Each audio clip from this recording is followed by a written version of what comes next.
Jadi niat saya waktu itu cuma satu, Pak. Siap. Saya bosan miskin. Oh, bosan miskin. Tolak miskin ya. Ya. Itu aja. Ketika saya Jadi bosan di mindsetnya ya sudah Ya. di ini. Oke. Pertama adalah saya bosan miskin. Karena sampai dengan SMA saya mau kuliah itu juga saya bingung duitnya dari mana ini. Nah,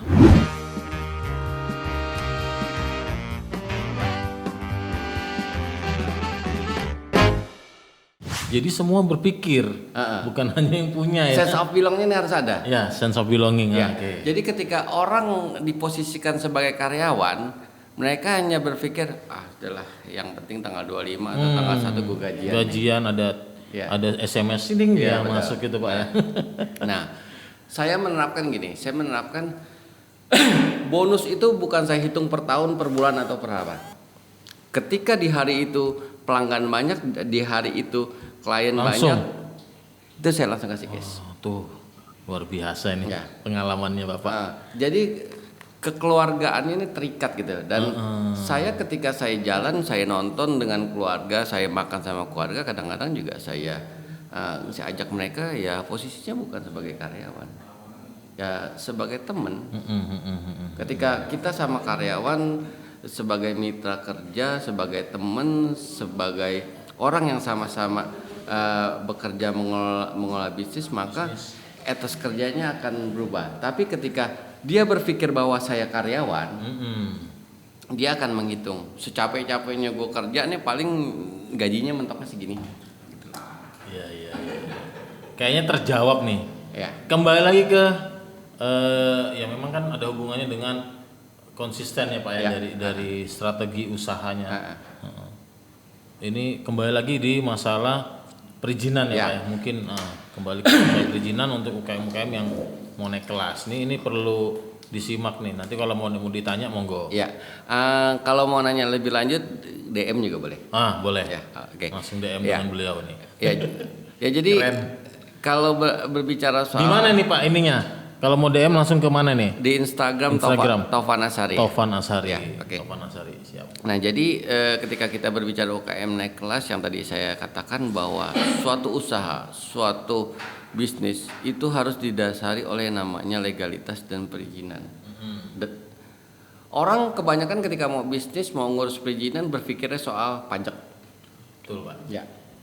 Pajak, terus bikin NPWP aja kayak takut gitu Pak. Takut. Betul.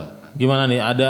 Ada masukan saran nih Pak? Karena saya juga di dinas dengan Ibu Rabiatun juga, beliau coba dibantu untuk ya kita bahas lah masalah itu, walaupun nggak full ya kan Pak. Kita memang bukan pakar pajak, tapi paling tidak ada, kita ini harus melek hukum juga gitu loh. Terus harus dengan aturan pemerintah, terus ada bantuan juga kan, itu semua juga berhubungan dengan legalitas gitu. Betul, ya. Jadi ketika pelaku UKM masih takut pajak, berarti dia tidak mau UKM-nya naik kelas. Nah, itu sudah susah naik kelas nih. Ibarat mau naik tangga, baru tangga pertama kedua aja sudah berat nih Pak ya. Kenapa saya bisa katakan seperti itu? Ketika kita mengurus perizinan, NPWP kita tidak valid atau tidak aktif, itu tidak akan bisa berjalan. Nah, ketika kita tidak punya perizinan, maka kita tidak bisa bekerjasama dengan lembaga lain, perbankan, lembaga keuangan, finansial dan lain-lain. Tuh, dengerin tuh Ya, teman-teman. bagaimana kita mau mengembangkan usaha kita ketika kita berjalan di modal segitu-gitu aja? Dan mohon maaf ketika ada yang berbicara soal riba, ya kita kesampingkan dulu ya. Ya. Jadi mau tidak mau, suka atau tidak suka, kita masih memerlukan yang namanya lembaga pembiayaan. Dan untuk mendapatkan lembaga pembiayaan tersebut, maka kita harus taat perizinan dan taat pajak. Saya kembali mau tidak mau kita juga harus hukum ini Pak. Tahu tidak tahu, mau tidak mau, kita juga dihadapkan dengan aturan hukum, ya kan? Ya ada hubungannya Pak ya. Regulasinya memang, melek hukumnya itu perlu. Regulasinya memang sudah seperti itu. Berjalan dan semenjak dikeluarkannya PP 24 tahun 2018 tersebut, maka mempermudah mempermudah pelaku usaha untuk mendirikan usaha-usaha dengan perizinan secara online. Online, OSS.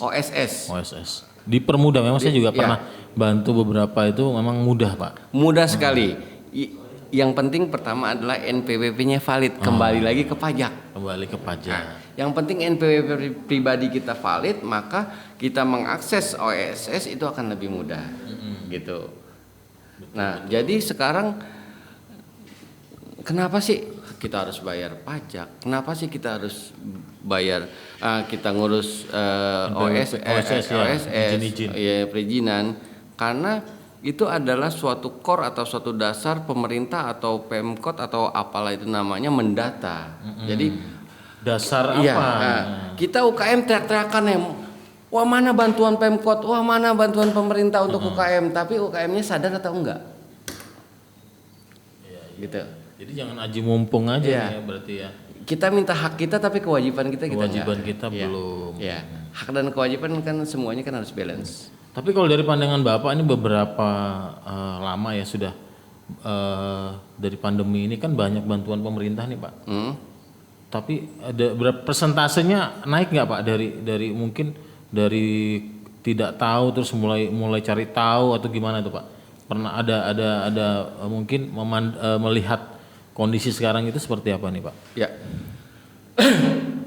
Jadi kalau kita berbicara di masa pandemi saat ini memang sudah banyak juga pelaku-pelaku usaha yang mencari tahu apa itu OSS. Oke. Ya, bagaimana mengakses OSS dan BMT 2T juga membuka pintu untuk konsultasi juga di sana kan. Jadi kalau yang mau lebih jelas tentang OSS bisa datang ke BMT 2T. Sekarang juga ada mall perizinan ya kayaknya. Ya, mall pelayanan Pak. Mall pelayanan di perizinan DPMPT. Ya, itu betul-betul satu pintu dari ngurus izin sampai dengan BPJS dan lain-lain di situ. Ya, jadi sekali datang kita konsultasi, kita bisa ke pintu sana, pintu sini dan lain-lain. Dan 1 tahun ini sih peningkatan kesadaran masyarakatnya baik, tapi tidak hanya kita tidak berhenti di situ, kita harus tertib administrasi, kita harus tertib pajak, disiplin pajak, disiplin. Ya karena kalau kita tidak bayar pajak, bagaimana Kota Balikpapan bisa membangun? Contohnya ya banjir terus. Gimana, ada pertanyaan nih Mas Bejo? Ada dari KHD. Kreatif. Ya Mas atau Mbak ini ya. Monggo. Izin bertanya Bang, izin pembuatan warung kopi itu apa aja? Diurusnya di mana dan berapa biayanya? Terima kasih. Oke. Ya. Oke, jadi ketika kita berbicara soal perizinan, kita harus pastikan dulu. Kita ini usahanya ingin usaha perorangan, usaha badan usaha, tidak berbadan hukum, atau usaha lepasan gitu aja. Berbadan hukum dan tidak berbadan hukum. Jadi ada perorangan, badan usaha berbadan hukum dan badan usaha tidak berbadan hukum. Oke. Monggo. Ya. Nah, jadi kalau warung kopi saran saya lebih baik masuknya di perorangan aja dulu. Perorangan. Stepnya stepnya perorangan. Kalau perorangan tersebut semuanya gratis, 0. Tidak ada biaya sama sekali. Itu ada sampai batas apa nih Pak kalau perorangan nih? Mungkin dari omset atau gimana? Oke. Ketika kita berbicara omset berarti kita menentukan jenis usaha. Ya. Ada mikro, kecil, menengah. Ya, betul. Misalnya mikro 0 sampai 1M sekarang. 0 sampai 1M. 0 sampai 1M mikro, 1M sampai 5M kecil, 5M sampai 10 menengah dan 10 ke atas itu besar. Nah, jadi kalau warung kopi menurut saya masuknya adalah masuk di mikro.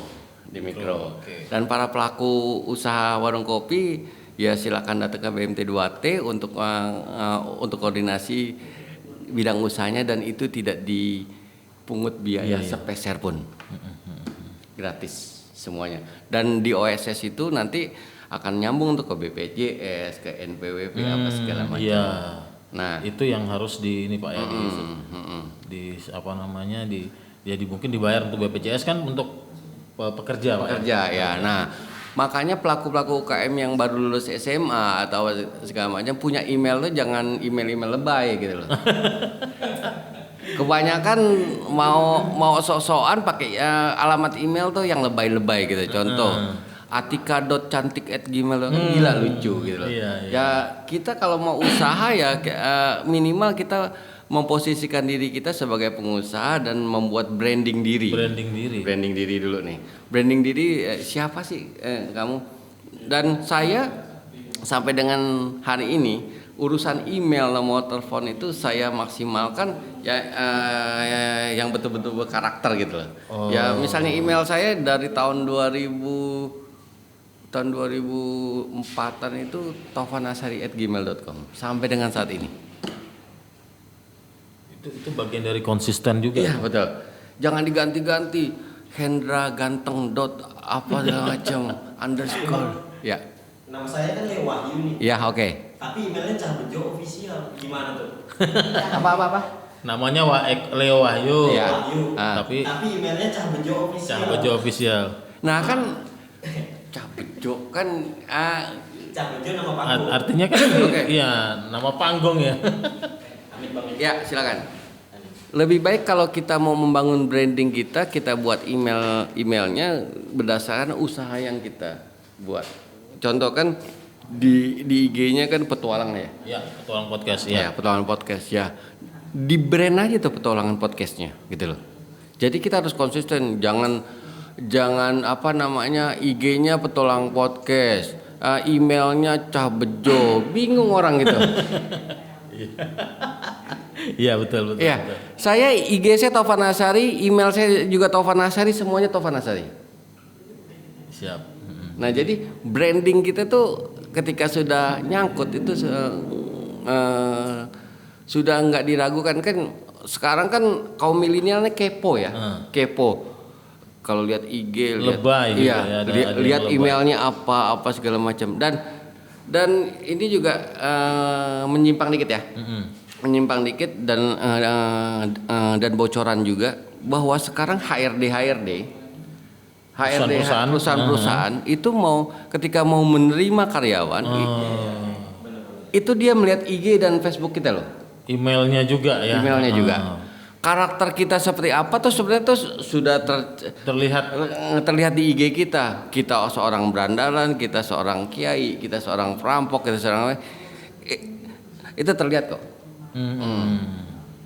Nah, jadi sekarang kan handphonenya kan sudah smartphone semua, ya kan?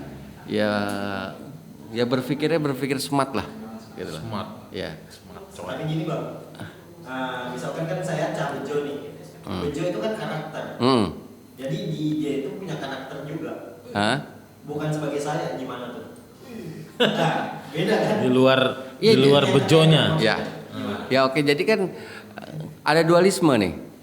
Ya kan? Iya. Ada dualisme, tidak mungkin dan dua-duanya Bermuka dua atau dualisme ini?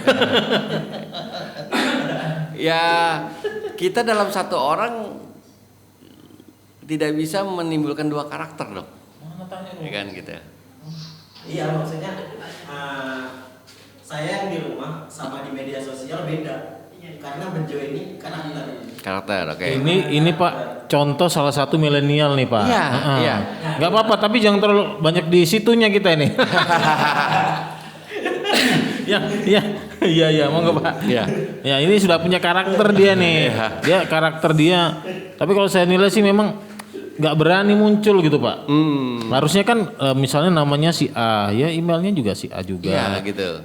Terus IG-nya, FB-nya ya nggak nyalahin sih memang. Cuman memang butuh branding, karakter juga kan ya Pak ya. Dari si pelaku usaha itu. Nah, jadi nyinggungnya ke pelaku usahanya juga. Ya jadi ketika kita punya karakter, maka kita posting apapun itu trusted. Terpercaya, bukan akun-akun hoax. Nah itu ya, penyebaran hoax kebanyakan kalau saya lihat adalah akun-akun yang tidak punya profil yang jelas, gitu. Nah, ketika kita kembali lagi ke masalah perizinan, ketika kita punya emailnya yang lucu-lucu, imut-imut, ya kan? kita mau usaha, terus kita membuat penawaran tolong dibales ke email atikacaam.com. Ya kan? Iya. Nggak keren betul. atikacaam.com ya, tolong dibalas. Nah, ini nanti HRD-nya bingung. Iya, ini. betul. Ini bener gak ini? Betul. Itu langsung di blacklist bisa-bisa ini. Mau diterima jadi karyawan tapi kok emailnya begitu ya, Pak ya. Iya betul. Nah, dalam pengelolaan bisnis pun gitu. Kita harus punya email atau punya nomor telepon yang istilahnya yang lebih mudah diingat gitu ya. Jangan gonta-ganti. Gonta-ganti. Nah, ini bagian dari strategi juga. Betul. Beli kartu 10 ribuan, kotanya habis buang. Ya kan lucu. Ya kan, ya lebih baik mahalan sedikit lah yang nomornya yang kita bisa ingat, tapi itu bisa menunjang bisnis kita. Kembali lagi konsisten juga. Ya. Sambungkan dengan perizinan itu semuanya itu berkaitan gitu. Berkaitan. Walaupun saat ini kita berbicara masih di tahap mikro yang 1 miliar ke bawah. Tapi jangan dengan di tahap mikro ya, mudah-mudahan 2 atau 3 tahun kita meningkat ke yang kecil. Habis yang kecil kita meningkat lagi yang ke menengah kita ke besar. Nah, hal-hal seperti itu harus dilakukan secara konsisten dan kita taat pajak, kita administrasi soal perizinannya dilihat dan Nah, sekarang ini kalau dulu ya, sebelum 2018 ada namanya izin gangguan, ada yang namanya TDP, ada yang namanya SIUP. Sekarang kan sudah dijadi satu nih, namanya nomor induk berusaha. NIB. Dan itu tidak ada masa berlakunya. Lain seperti IG ada masa berlakunya 5 tahun, TDP ada berlaku masa tahun. Sekarang pemerintah lebih enak. Yang penting pajaknya dibayar gitu. Nah, Pak, berarti kalau kita bayar pajak berarti kita rugi dong? Oh enggak kok. Iya. Pajak itu kan yang bayar kan customer. Iya. Kita jualan kopi 10.000. Ada notanya. Ya kan? 10.000. Kalau kita jual 11.000, customer kan nggak nawar. Iya. Yang 10%-nya kan membuat pajak. Iya. Jadi apa yang kita bingungin gitu loh. Tuh memang perlu paham ya meleknya itu ya. Gimana ada Mas Bejo? Ada pertanyaan. Ini dari Facebook ya. Iya. Namanya Sulasi. Sulasi. Pertanyaannya, bagaimana caranya bisa memajukan usaha yang modal minim dan ilmu minim? Bagaimana cara mengajukan usaha modal minim sama dan ilmu minim. Ya, sebelum dijawab Pak, kita ada IG-nya Petualang Potes Indonesia, Belajar Nyetir TV di YouTube-nya Pak. Kita ada, teman-teman bisa ngecek di situ untuk promosi Kota Balikpapan juga. Ya kan Mas Bejo ya, Belajar Nyetir, dan ini kita ada di Cambaket, kafenya Mbak Endah. Alhamdulillah dikasih tempat kita di sini. Monggo Pak. Terima kasih buat Bu Endah yang menyediakan tempatnya. Lagi live juga nih. Saya juga jawaban tadi. Modal minim. Sebelum saya menjawab, saya juga mau ucapin kemarin yang sudah bantu nge-share dan Balikpapan Flash. Alhamdulillah, terima kasih Balikpapan Flash. Kotaku Balikpapan. Kotaku Balikpapan ini buat UMKM dan buat kaum milenial. Miliki tiu. Enak nih. Ya, monggo Pak. Ya, oke. Jadi pertanyaannya, kita tidak punya ilmu banyak, kita tidak punya modal banyak. Alhamdulillah saya sudah bisa begini, bisa menghidupi keluarga saya dengan 1 istri dan 3 anak. Iya. 1 istri. Ya. Iya. Oke, lanjut. Jangan terbalik, Pak.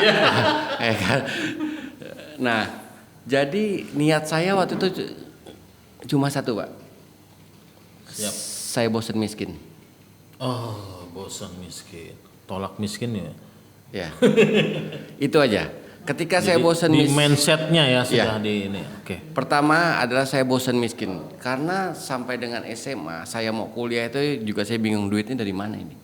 Nah, berarti mikir ya dengan kondisi keluarga walaupun mampu atau tidak kan Iya. kita juga mikir Pak ya.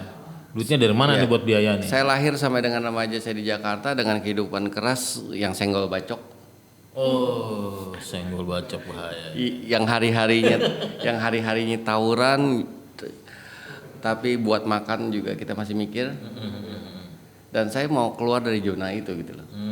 Nah, maka dari situ saya berpikir saya ini bosan, saya miskin dan saya harus lebih maju, saya harus lebih baik lagi, saya harus lebih dari orang tua saya gitu loh. Itu Nah, mungkin mindset duluan yang harus ditanamkan Ya, untuk betul. yang mau buka usaha. bosan dulu, jangan berpikir orang tua gue kaya, warisan gue banyak, hasilnya uang itu bakalan habis. Tapi kalau skill yang kalian punya itu tidak akan terkikis. Siap. Ya. Nah, jadi dengan tidak punya modal, tidak punya ilmu, ya itu adalah saya dulu. Berarti tetap harus belajar nih Pak ya. Ya, Apa yang kita mau misalnya fokus kita di mana kita cari tahu dulu, survei belajar, dulu, betul. belajar dulu. Nah. Tetap nggak bisa kalau kita nggak belajar ya Pak ya. nah caranya adalah di mana bumi dipijak di situ langit dijinjingin. Nah, ketika saya merantau ke Surabaya, merantau ke Medan, saya merantau ke Malang, terakhir saya cinta sama kota Balikpapan. Cinta Balikpapan. Ya kan? Nah, itu saya pertama-tama adalah saya menguatkan yang namanya pondasi adalah relationship. Relationship. Kita tidak punya uang tapi kita punya teman lebih enak. Jaringan banyak. Lo mau bisnis apapun, ketika jaringannya banyak, lemparnya enak. Ngelemparnya enak. Iya. Karena teman-teman ini bisa bantu untuk support ya dalam bentuk materi maupun non materi ya Betul, Pak. betul. Teman-teman yang nah makanya yang di awal yang saya katakan kita harus punya perbedaan, kita pelayanan dan konsisten. Nah, ketika kita punya tiga komponen tersebut, ya, di dalam diri kita merantau kemanapun, kita bisnis apapun, orang-orang percaya sama kita, walaupun kita tidak punya uang, tidak punya ilmu, kan kita bisa sharing. Ya. Betul. Seperti itu. Jadi bagi yang mau mencoba pelaku UKM, yang tidak punya modal, yang tidak punya ilmu, ya bangun jaringan dulu deh. Bangun jaringan dulu. Ya. Siap. Jaringan itu lebih perlu karena ketika kita tidak ada jaringan, jangan berharap bisnisnya akan berkembang. Perlu relationship ya. Relationship. Nah, relationship untuk sebelum relationship, maka yang tadi di awal saya katakan branding diri. branding diri. Branding diri apa ya? Contoh email lah, apalah sih namanya, kan salah satu branding. Iya, betul Pak. Iya. Ini luar biasa nih, waktunya nggak bisa sebentar nih kita diskusi masalah ini Pak. Saya juga menyadari itu perlu nanti kita insya Allah bisa podcast kembali Pak ya. Bisa lebih dalam lagi pembicaraan kita. Teman-teman sahabat podcast Indonesia, Petualang Podcast Indonesia bisa langsung DM ke Pak Tohari, Pak Pak Taufan Asari maksud saya gitu. Astagfirullahaladzim. Ya, monggo. Nanti bisa DM langsung. Siap. Pak Taufan Asari dan mungkin ada pesan-pesan Pak motivasi buat pemula